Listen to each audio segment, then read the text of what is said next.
In today's video, I am going to explain anatomy of gluteus maximus. I am going to explain its origin, insertion, function, and myofascial connection. This is gluteus maximus. This is huge muscle. This is like one of the biggest muscle in human body. Let me explain its origin first. Origin is very broad. First part is this one. This is ilium. Posterior part of ilium. Simple, right? Then it goes like this, and it attaches on sacrum. Sacrum, and some anatomy books say it also attaches on coccyx.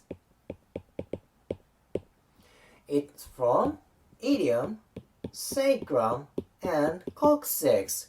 That means this muscle crosses sacroiliac joint.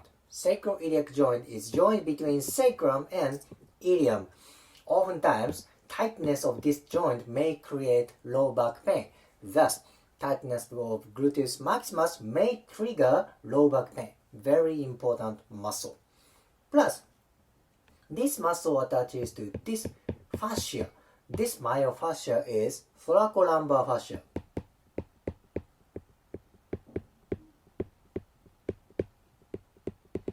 This fascia is very broad on low back part. It covers like whole part of low back. Gluteus maximus attaches part of thoracolumbar fascia. Thus, gluteus maximus and thoracolumbar fascia is very important for lower extremity and core connection. Actually, I explained about this myofascial connection for another video, so please check that out. This is thoracolumbar fascia. Then more thing. Gluteus maximus is most superficial gluteal muscle.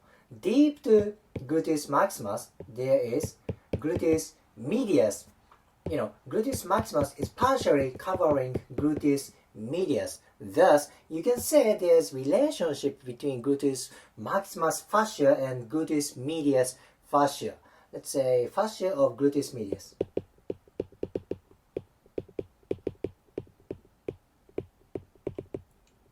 Because it's covering gluteus medius. If either gluteus maximus or gluteus medius gets tight, there may be tightness around this area. It's very important relationship. One more thing. This ligament between sacrum and ischial tuberosity. Gluteus maximus attaches to this ligament. This is sacrotuberous ligament.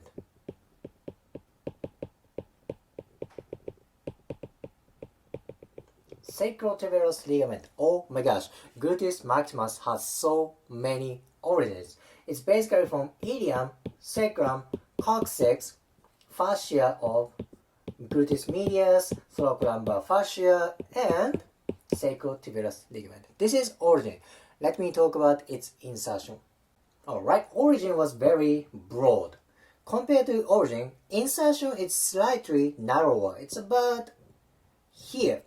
This part attaches to connective tissue. This is fascia. This is iliotibial band.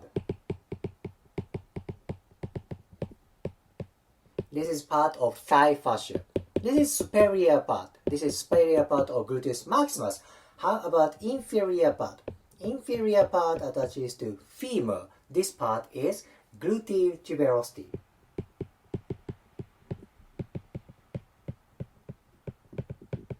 Superior part attaches to connective tissue, iliotibial band. Inferior part attaches to gluteal tuberosity. That's it. Very simple, right? Now, let me talk about its function. Main function. The main function of gluteus maximus is the kickback movement. This is extension.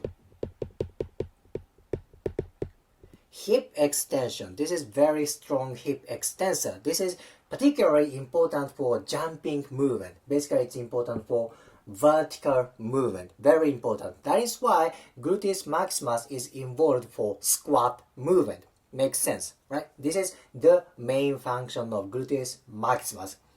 Then it does external rotation.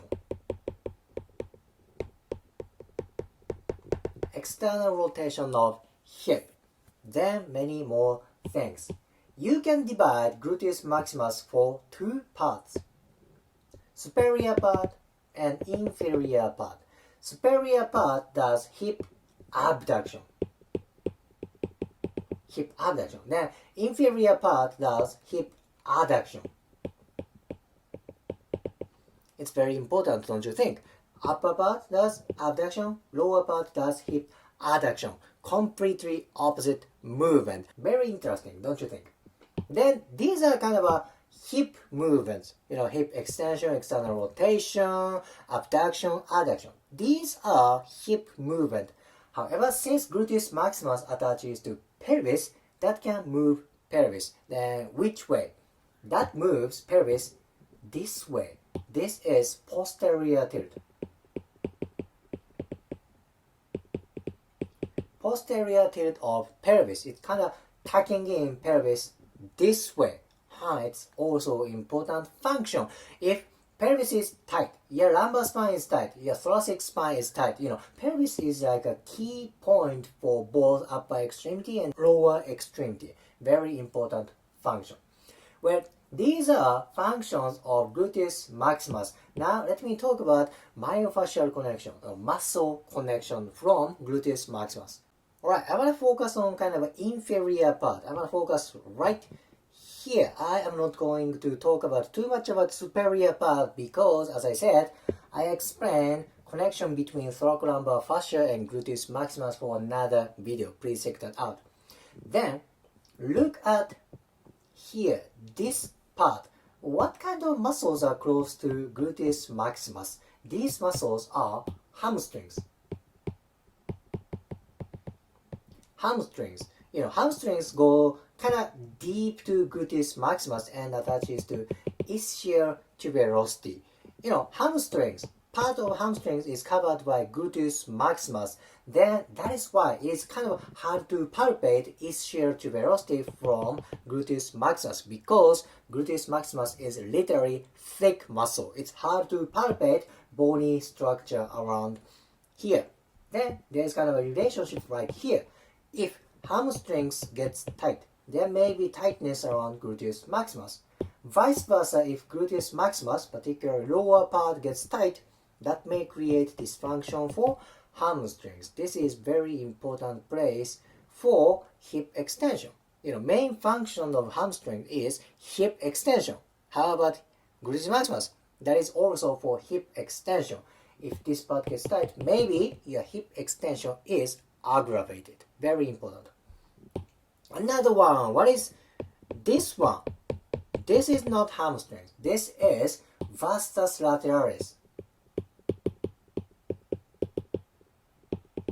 Wait a minute. Vastus lateralis is part of quadriceps. It should be on anterior part. Yep, it's true. However, vastus lateralis is huge muscle. So this is part of vastus lateralis. It's slightly on posterior part. Then this is contour of gluteus maximus, and this is also contour of vastus lateralis. It looks like there is myofascial connection between gluteus maximus and vastus lateralis. Then do you remember? Part of gluteus maximus attaches to iliotibial band. This is thigh fascia, right? Then deep to iliotibial band, there is vastus lateralis. It's on lateral part. If vastus lateralis gets tight, that may affect for gluteus maximus. If gluteus maximus gets tight, that may affect for vastus lateralis. I think this is very quite interesting connection. I didn't find this relationship before when I was looking at my book. Then I wondered, there can be connection between vastus lateralis and gluteus maximus. This is my personal opinion. This is my personal hypothesis. But I believe there is connection between gluteus maximus and vastus lateralis. In today's video, I explained anatomy and function of gluteus maximus. If you liked today's video, please hit the like button, comment, and subscribe. See you next video.